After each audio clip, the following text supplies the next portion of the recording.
تبرک بالقرآن فإنہ کلام اللہ وخرج منہ، فرمایا لوگوں قرآن کے ساتھ برکت حاصل کرو، اس لیے کہ یہ اللہ کا کلام ہے اور براہ راست یہ اللہ کے اندر سے نکلا ہے۔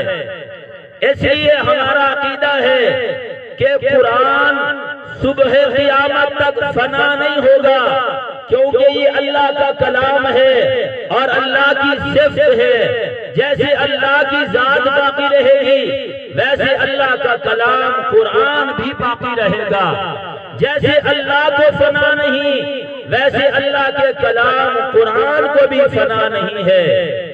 نبی پاک صلی اللہ علیہ وسلم نے ارشاد فرمایا، جو آدمی قرآن پاک کھول کر قرآن پاک کی زیارت کرتا ہے، قرآن پاک کی تلاوت کرتا ہے، یوں سمجھو یہ خود براہ راست اللہ میاں سے باتیں کر رہا ہے۔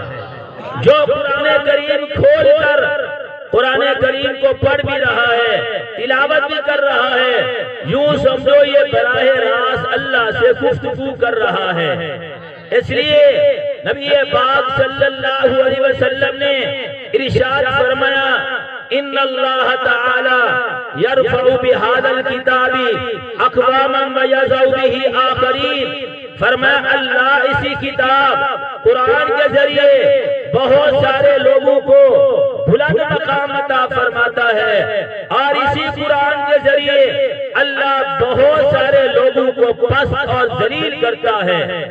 جو قوم قرآن کے ساتھ یاری لگاتی ہے، قرآن پڑھتی ہے، قرآن کے مطابق عمل کرتی ہے، قرآن خود بھی شان والا، قرآن خود بھی عزت والا، جو قرآن کے ساتھ یاری لگائے گا میرے بھائیوں یہ بھی عزت والا بن جائے گا، کیونکہ قرآن کریم کے ساتھ جس کی نسبت ہو جاتی ہے اگر وہ ادنا ہے تو اعلیٰ بن جاتا ہے، اگر وہ پست ہے تو بلند و بالا بن جاتا ہے، اگر وہ محکوم ہے تو حاکم بن جاتا ہے، اگر وہ غلام ہے تو زمانے کا امام بن جاتا ہے۔ سبحان اللہ، بلند آواز سے کہو۔ اے برف کی ٹھنڈی اینٹیں بند کر نہ بیٹھو، جو بات سمجھ آئے فرمایا انسان ذوق کے ساتھ کہے سبحان اللہ۔ یہ بہت عظیم الشان بابرکت محفل ہے، قرآن کی محفل ہے۔ نبی علیہ السلام نے ارشاد فرمایا، جو انسان ایک مرتبہ سبحان اللہ کہتا ہے اللہ زمین سے لے کر آسمان تک کا آدھا خلا نیکیوں سے بھر دیتے ہیں۔ اس لیے بلند آواز سے کہنا چاہیے سبحان اللہ، یہ ہمارا اپنا ہی فائدہ ہے۔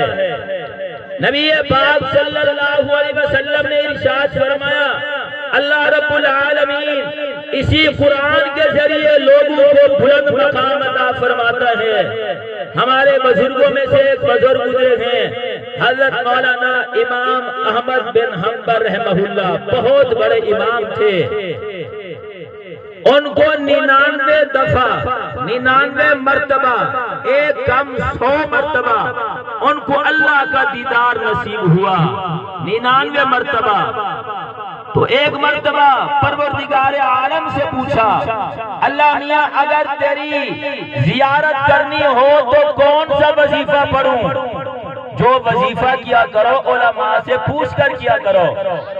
ایک آدمی وظیفہ کر رہا تھا، جلتو جلالتو ای بلا ٹالتو، یہ بھی کوئی وظیفہ ہے؟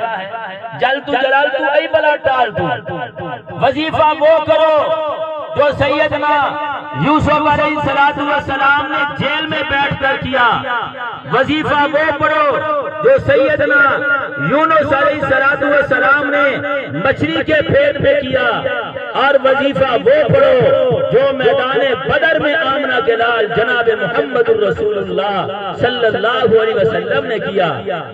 تو امام احمد بن حنبل رحمہ اللہ نے پوچھا، اللہ میاں اگر تیری زیارت کرنی ہو تو کون سا وظیفہ پڑھوں؟ اللہ رب العالمین نے فرمایا، میرا بندہ قرآن پڑھا کر۔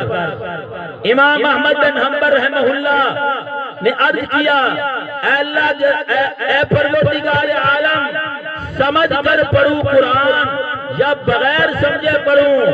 بفہم او بلا فہم بفہم او بدون فہم، قرآن سمجھ کر پڑھوں یا بغیر سمجھے پڑھوں۔ اللہ رب العالمین نے فرمایا میرا بندہ قرآن سمجھ کر پڑھ تیری مرضی، قرآن بغیر سمجھے پڑھ تیری مرضی، کتاب تو میری ہے نا، پڑھنا تیرا کام ہوگا، دیدار کرا دینا پروردگار عالم کا کام ہوگا۔ فرمایا پڑھ تو صحیح۔ ایسی آج فرمایا مسلمان قرآن سے دور ہو گیا، آج مسلمان قرآن کے قریب نہیں آتا، آج والدین اپنے بچوں کو قرآن نہیں پڑھاتے، وجہ یہ ہے کہ ہم نے قرآن کی قدر نہیں پہچانی۔